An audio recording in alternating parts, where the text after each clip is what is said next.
नमस्कार मित्रों, आज इस वीडियो में जानते हैं उत्तराखंड में मां को ईजा क्यों कहते हैं। अंत तक बने रहें। क्या आपने कभी महसूस किया है कि कुछ शब्द सिर्फ बोले नहीं जाते बल्कि दिल में बस जाते हैं? ऐसा ही एक शब्द है ईजा। उत्तराखंड के कुमाऊं क्षेत्र में मां को ईजा कहा जाता है, लेकिन यह सिर्फ एक संबोधन नहीं है। यह एक भावना है, एक रिश्ता है, एक पूरा संसार है।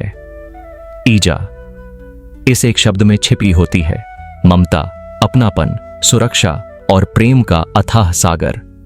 कुमाऊनी भाषा में ईजा का प्रयोग मां के लिए किया जाता है, लेकिन इसकी खास बात यह है कि यह शब्द सिर्फ मां को बुलाने तक सीमित नहीं है। कुमाऊं के जीवन में यह शब्द हर भावना के साथ जुड़ा हुआ है। जब कोई दुख में होता है तो अनायास उसके मुंह से निकलता है ओ ईजा। जब कोई खुशी होती है तो भी यही शब्द दिल की आवाज बन जाता है। जब किसी को सहानुभूति देनी होती है तो भी ईजा शब्द साथ आता है। पहाड़ों में बातचीत का एक खास अंदाज होता है जो इस शब्द को और भी खूबसूरत बना देता है, जैसे भल हेरे छे ईजा, यानी सब ठीक है ना, या फिर खान खे लेह ईजा, यानी खाना खा लो। इन वाक्यों में ईजा शब्द का जुड़ना पूरी बात को मीठा बना देता है, मानो शब्दों में शहद घुल गया हो। यह शब्द इतना प्रभावशाली है कि जिस भी लाइन के अंत में ईजा जुड़ जाए वह लाइन दिल को छू जाती है। अब सवाल उठता है कि आखिर ईजा शब्द की उत्पत्ति कहां से हुई। इसका कोई एक निश्चित उत्तर आज भी उपलब्ध नहीं है, लेकिन इसके बारे में कई मान्यताएं प्रचलित हैं।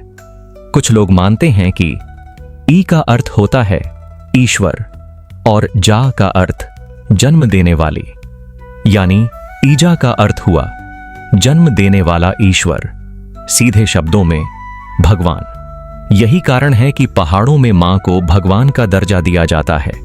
लेकिन एक और रोचक मान्यता भी है। जब जगत गुरु उत्तराखंड आए तो उनके साथ कई मराठी ब्राह्मण भी यहां पहुंचे और धीरे धीरे यहीं बस गए। मराठी भाषा में मां को आई कहा जाता है। ऐसा माना जाता है कि समय के साथ आई शब्द बदलकर ओई बना, फिर ओइजा और अंततः ईजा बन गया। आज भी कुमाऊं के कई क्षेत्रों में मां को ओई कहकर संबोधित किया जाता है, जो इस मान्यता को और मजबूत बनाता है। लेकिन कहानी यहीं खत्म नहीं होती।